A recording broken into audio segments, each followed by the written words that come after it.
అంబేద్కర్ ఒక్క మాలమాదిగలకే నాయకుడు కాదు. కమ్మకి, కాపుకి, రెడ్డికి, ఎట్టికి, యానాదికి, హిందువుకి, ముస్లింకి, క్రైస్తవుడికి మనసున్న ప్రతి వారికి నాయకుడు అంబేద్కర్. భారతదేశానికే నాయకుడు. అలాంటి గొప్ప నాయకుడిని కులం రంగు పులిమి దళితులకు మాత్రమే పరిమితం చేశారు. Shame shame on your part, shame on our democracy, shame on hour constitutional policy. Ambedkar కి చెప్పుల దండ వేయటానికి దళిత రాజ్య స్థాపనకి ఏమిటా సంబంధం?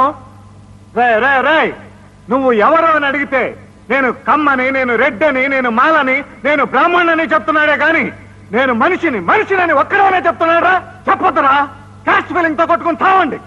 కులాల వారిగా విడిపోయి మతాల వారిగా పొడుచుకుని కమ్మ జిల్లా అని, రెడ్డి మండలం అని, మాల రాష్ట్రం అని గాంధీ గారిని ముక్కలు చేసినట్టే దేశాన్ని కూడా ముక్కలు చేసేయండి.